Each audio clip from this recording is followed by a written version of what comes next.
ಎಲ್ಲರಿಗೂ ನಮಸ್ಕಾರ. ನಾನು ಲಲಿತಾ. ಆಹಾರ ಶ್ರೀ ಚಾನಲ್ಗೆ ತಮಗೆಲ್ಲರಿಗೂ ಸ್ವಾಗತ. ನಾನಿವತ್ತು ಕೆಂಪು ಕುಂಬಳಕಾಯಿಯಿಂದ ಗಾರ್ಗೆ ಮಾಡೋದು ಹೇಗೆ ಅಂತ ತೋರಿಸಿಕೊಡ್ತಾ ಇದ್ದೀನಿ. ಇದನ್ನು ಸುಲಭವಾಗಿ ನಾವು ಮಾಡ್ಕೋಬಹುದು. ಇದು ಒಂದು ಸಾಂಪ್ರದಾಯಿಕವಾದಂಥ ಅಡುಗೆ.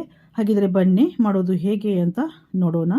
ಇಲ್ಲಿ ನೋಡಿ, ನಾನು ಕುಂಬಳಕಾಯಿ ತಗೊಂಡಿದ್ದೀನಿ. ಈ ಕುಂಬಳಕಾಯಿನ ಚೆನ್ನಾಗಿ ತೊಳೆದು ತೊಗೊಂಡಿದ್ದೀನಿ. ಇಲ್ಲಿ ನಾನು ಕಟ್ ಮಾಡಲಿಕ್ಕೆ ಆಗಲಿಲ್ಲ, ಹೊರಗಡೆ ತೊಗೊಂಡೋಗಿ ನಾನು ಕಟ್ ಮಾಡಿ ತೊಗೊಂಡು ಬಂದಿದ್ದೀನಿ. ಇದರ ಚಿಕ್ಕ ಚಿಕ್ಕ ಪೀಸ್ಗಳನ್ನು ಮಾಡಬೇಕು. ಈ ರೀತಿ ನಾವು ಬೀಜ ಎಲ್ಲ ತೆಗಿಬೇಕು.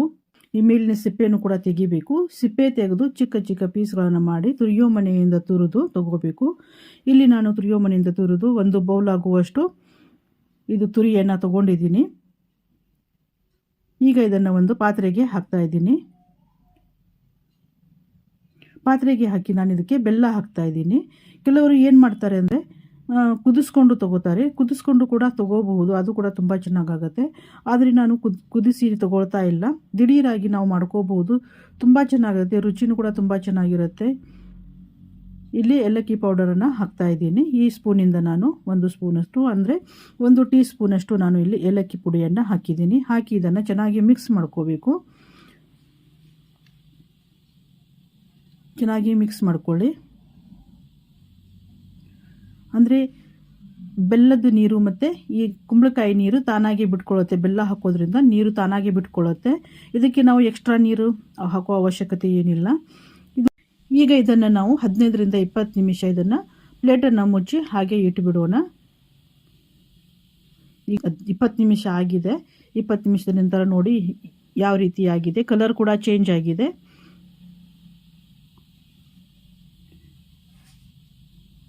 ಈಗ ಅದರಲ್ಲಿ ನಾನು ನೀರು ಕೂಡ ಹಾಕಲಿಲ್ಲ, ಇದು ತಾನಾಗಿ ನೀರೆಲ್ಲ ಬಿಟ್ಕೊಂಡಿದೆ. ಈಗ ಇದಕ್ಕೆ ನಾನು ಗೋಧಿ ಹಿಟ್ಟು ಹಾಕ್ತಾ ಇದ್ದೀನಿ. ನೀವು ಬೇಕಿದ್ರೆ ಗೋಧಿ ಹಿಟ್ಟು, ರವೆ, ಅಕ್ಕಿ ಹಿಟ್ಟು ಕೂಡ ಹಾಕಿ ಮಾಡಬಹುದು, ಅದು ಕೂಡ ತುಂಬ ಚೆನ್ನಾಗಾಗತ್ತೆ. ಈಗ ಇಲ್ಲಿ ನಾನು ಗೋಧಿ ಹಿಟ್ಟು ಹಾಕಿ ಮಿಕ್ಸ್ ಮಾಡ್ತಾ ಇದ್ದೀನಿ. ಹಾಗೆಯೇ 2 ಟೇಬಲ್ ಸ್ಪೂನಷ್ಟು ನಾನಿಲ್ಲಿ ಅಕ್ಕಿ ಹಿಟ್ಟು ಹಾಕ್ತಾ ಇದ್ದೀನಿ. ಅಕ್ಕಿ ಹಿಟ್ಟು ಹಾಕಿ ಮಿಕ್ಸ್ ಮಾಡ್ಕೊಳ್ಳಿ. ಅಕ್ಕಿ ಹಿಟ್ಟು ಹಾಕೋದ್ರಿಂದ ಮೇಲ್ಗಡೆ ಕ್ರಿಸ್ಪಿಯಾಗಿ ಬರುತ್ತೆ ಮತ್ತು ಒಳಗಡೆ ಸಾಫ್ಟ್ ಆಗಿರುತ್ತೆ, ತುಂಬ ಚೆನ್ನಾಗಾಗತ್ತೆ ಗಾರಿಗೆ.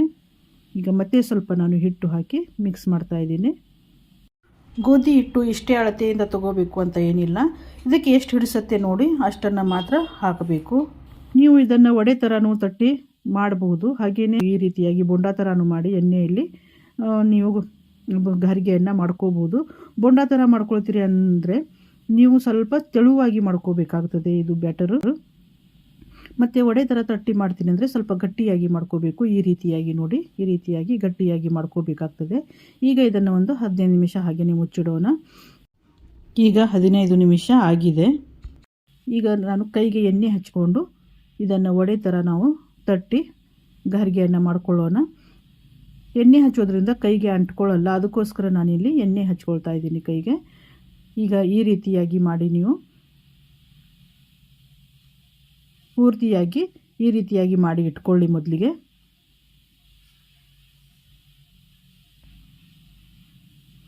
ಈಗ ನಾನಿಲ್ಲಿ ಗ್ಯಾಸ್ ಮೇಲೆ ಎಣ್ಣೆ ಕಾಯಲಿಕ್ಕೆ ಇಟ್ಟಿದ್ದೀನಿ. ಹಾಗೆಯೇ ಗಾರ್ಗೆ ಕೂಡ ಎಲ್ಲ ಪೂರ್ತಿ ಮಾಡಿ ಇಟ್ಕೊಂಡಿದ್ದೀನಿ. ಈಗ ಎಣ್ಣೆ ಬಿಸಿಯಾಗಿದೆ ಅಂತ ನೋಡೋಣ. ಎಣ್ಣೆ ಕೂಡ ಇಲ್ಲಿ ಬಿಸಿಯಾಗಿದೆ. ಈಗ ಇದಕ್ಕೆ ಒಂದೊಂದಾಗಿ ಗಾರ್ಗೆಯನ್ನು ಹಾಕೋಣ. ನಿಧಾನಕ್ಕೆ ಹಾಕಿ.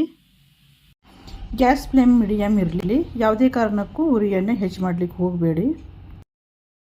ಈಗ ಇದನ್ನು ನಾವು 2 ಕಡೆಯಿಂದ ಚೆನ್ನಾಗಿ ಕರಿಬೇಕು. ಚೆನ್ನಾಗಿ ಕಲರ್ ಕೆಂಪಾಗುವವರೆಗೂ ನಾವು ಇದನ್ನು ಕರಿಬೇಕಾಗ್ತದೆ. ನೋಡಿ, ಈ ರೀತಿಯಾಗಿ ಕಲರ್ ಬರುವವರೆಗೂ ಕರಿಬೇಕು. ಇವಾಗ ಇದು ಆಗಿದೆ. ನೀವು ನನ್ನ ಚಾನಲ್ನ ಸಬ್ಸ್ಕ್ರೈಬ್ ಮಾಡದೆ ನೋಡ್ತಾ ಇದ್ದೀರಾ ಅನ್ನೋಗಿದ್ರೆ ದಯವಿಟ್ಟು ಎಲ್ಲರೂ ಸಬ್ಸ್ಕ್ರೈಬ್ ಮಾಡಿ, ಪಕ್ಕದಲ್ಲಿರುವ ಬೆಲ್ ಐಕನ್ನ ಕ್ಲಿಕ್ ಮಾಡಿ. ಹಾಗೆಯೇ ನಿಮ್ಮ ಫ್ರೆಂಡ್ಸ್ ರಿಲೇಟಿವ್ಸ್ಗೂ ಕೂಡ ಶೇರ್ ಮಾಡಿ. ಇಲ್ಲಿ ನೋಡಿ, ನಾನು ಟಿಶ್ಯೂ ಪೇಪರ್ ಮೇಲೆ ಇಲ್ಲಿ ಗಾರ್ಗೆ ಎಲ್ಲ ತೆಗೆದಿಟ್ಕೊಂಡಿದ್ದೀನಿ. ಗಾರ್ಗೆ ಎಲ್ಲ ಇಲ್ಲಿ ತಿನ್ನಲಿಕ್ಕೆ ರೆಡಿಯಾಗಿದೆ. ಈ ರೆಸಿಪಿ ನೀವು ಕೂಡ ಒಂದು ಸಲ ಟ್ರೈ ಮಾಡಿ ಮತ್ತು ಹೇಗಿತ್ತು ಅಂತ ಕಮೆಂಟ್ ಮಾಡಿ. ಎಲ್ಲರಿಗೂ ಧನ್ಯವಾದಗಳು.